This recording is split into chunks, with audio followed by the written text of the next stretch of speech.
Time after time, when I ask our clients about topics they want to know more about, the subject of attracting larger clients comes up. So in this episode, we'll tackle it head on and address the steps you can take now to attract the larger clients you want to have.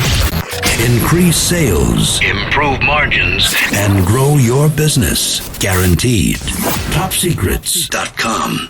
Now, David Blaze. Hi, and welcome to the podcast. Today, co-host Chris Templeton and I will be talking about attracting bigger clients. Welcome, Chris. Hey, David. Thanks for having me. Bigger clients. Nearly everyone in business and sales just loves the sound of that. But sometimes our actions, David, they aren't geared toward getting those results, are they? No, unfortunately, they're not. And a lot of times when I've had these conversations with clients and they talk about the idea of getting bigger clients, and then we talk about what they're actually doing, what we find is that they're not in front of people who ever have the capacity to be bigger clients. And so it's very easy to pinpoint the problems just right from the get-go.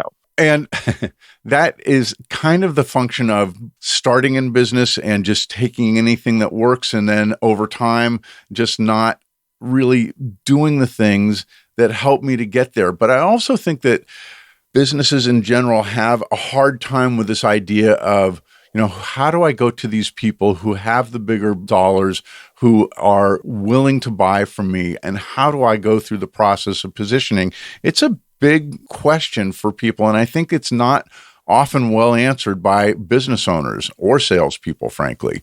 Yeah, there's certainly an element of fear in a lot of situations when it comes to approaching larger clients because we're afraid we're going to blow it. We're afraid we're going to say the wrong thing.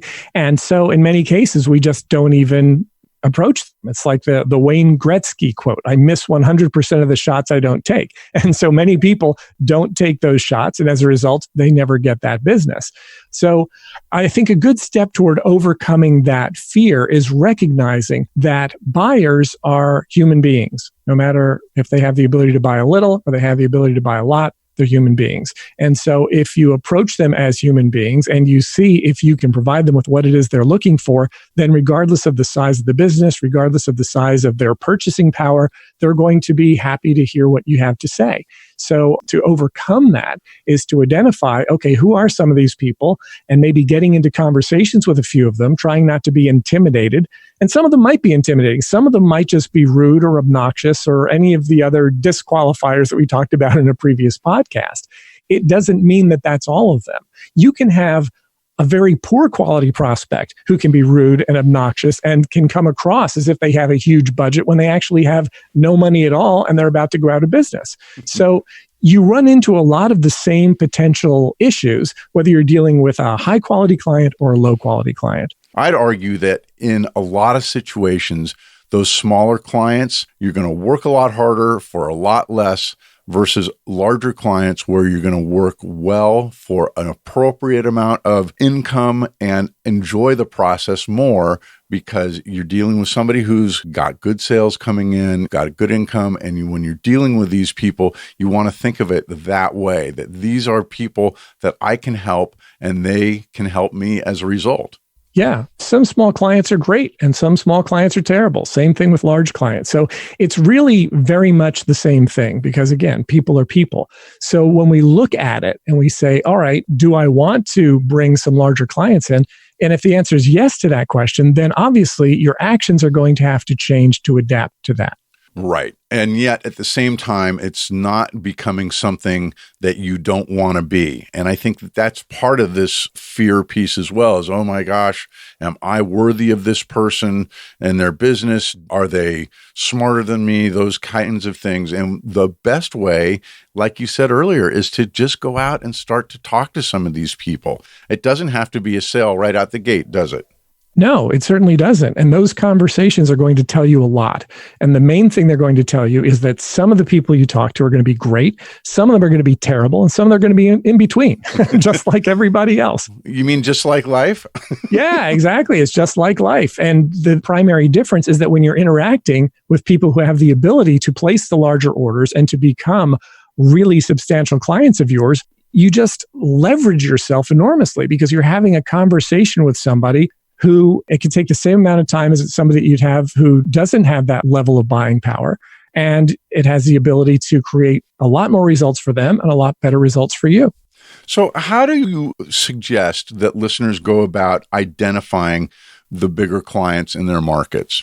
Well, a lot of people already kind of know who the bigger clients in their markets are because they're big and they're out there and they're aware of them. I mean, sometimes it's a matter of just if you're operating in a local market, particularly if it's business to business, who has the biggest ads in the newspaper? Who's advertising the most on radio or television or internet? Who are you seeing online a lot? Because the bigger places are going to be more visible. But if you want to go beyond that, not just the biggest clients in the market, but the biggest clients that you really want to interact with, what's the type of business that you want to interact with? Or what's the type of client that you want to interact with? If you're operating in a B2C environment, if you're operating business to consumer, who are the types of clients you want to have? If you're selling real estate, are you looking for somebody who wants to buy a row home? Are you looking for someone who wants to buy a mansion, right? There are differences, and it's all going to depend on you. One of the things that I love about sales is that each of us gets to sort of play in the sandbox that we design for ourselves.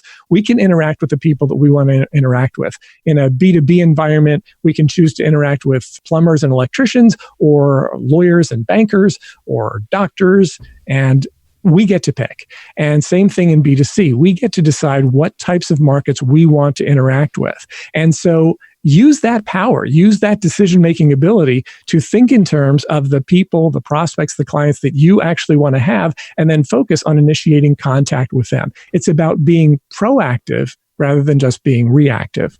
Boy, and that's what you are all about, isn't it, David? I mean, your topsecrets.com website, Total Market Domination course, it's all about getting those plans in place and doing things in a way that's intentional. Right. And making it accessible to people, because there are a lot of small business owners who feel like they can't do it, that they're overwhelmed or outgunned by everybody else. And the fact of the matter is that it is actually pretty simple for small and medium-sized businesses to compete when they're taking the right actions.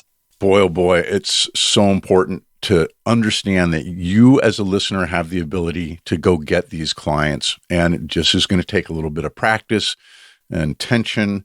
But, talk about the difficulty or ease of reaching these bigger clients. Yeah, I think there's a perception among salespeople that it's a lot harder to get to the bigger customers. And that can certainly be true in some cases, and it's less true in other cases, just like, are they going to be nice or are they going to be mean? It's going to be a mix. Same thing. Some of them will be easier to reach. Some of them will be harder to reach. Are you going to be able to pick up the phone and call Bill Gates and get through?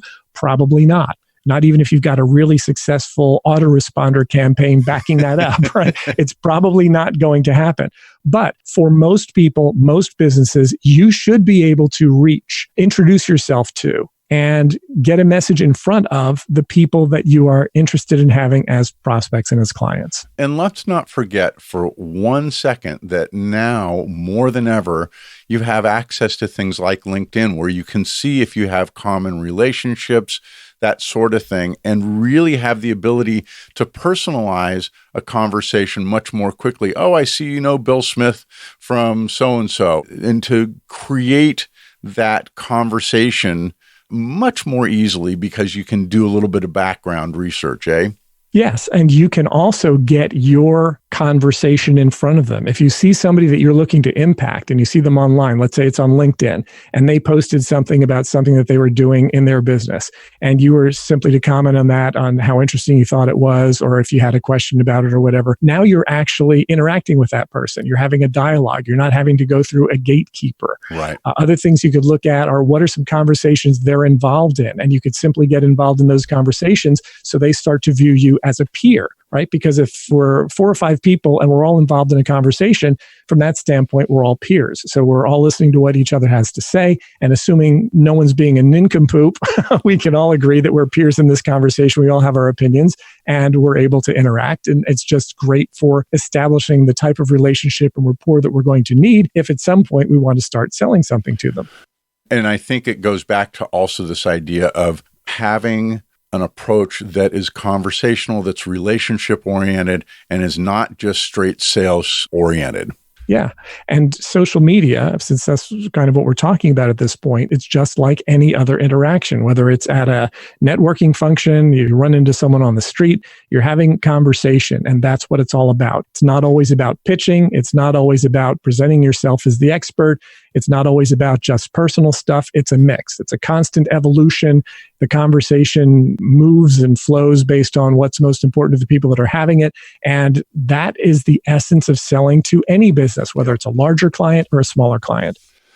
So simple, and yet it's so easy to lose sight of. So let's talk about, in terms of salespeople being afraid to give up their average client, their bread and butter clients, and they may make up the majority of their client base. What do you say to them about giving those people up? Well, they don't have to give them up. I think what they can do is if they're able to target some larger clients and they're able to start interacting with them and they're able to start converting them, if they're able to actually start dominating the market of higher ticket, bigger clients, then they're going to be in a much better position to decide exactly what they want to do with their other customers. If they love them, if they've got a great relationship, if they're able to service them and they want to maintain those relationships, they absolutely can and should. I'm not suggesting that you just dump everything that you're doing and focus entirely on a completely different subset of people. What I'm saying is that if you're really seriously interested in attracting bigger clients, then some of your actions are going to have to indicate that. Some of your actions are going to have to be designed to do that. And not just every now and then. It's going to need to be a consistent process where you're identifying, you're establishing first contact with those people, you're interacting with them, you're qualifying them in or out to determine whether or not they have a good fit with you and you have a good fit with them. And if you do, you move forward and work together. And if you don't, you move on to someone else. And frankly, then when you've got that process really going nicely, and you're developing some bigger clients, then you have the ability to keep your bread and butter clients and still let others go that just aren't a fit, have not been fun to work with.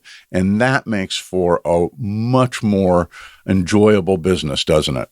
It does. And as you start to develop these larger clients, what you'll also find is that other large clients are now all of a sudden interested in you because now you're whirling in their orbit as well. You're interacting with people that they know, that they trust. They look at somebody like that. They say, okay, well, if this large client is interacting with you, you must be okay, or you must at least not be terrible because I trust this person's judgment. So as a result, you get the benefit of that.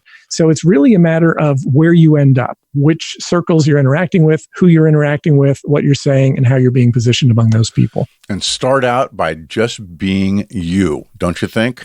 Yes, absolutely. Exactly. Okay, let's talk about action steps for our listeners should they want to start attracting bigger clients.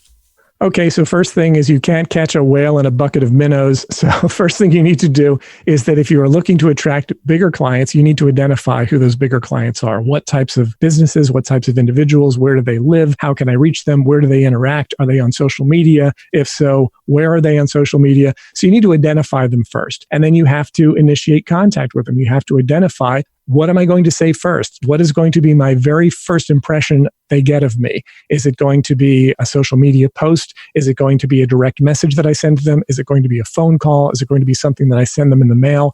We get to decide all of those things. So we are entirely in control of those aspects of it.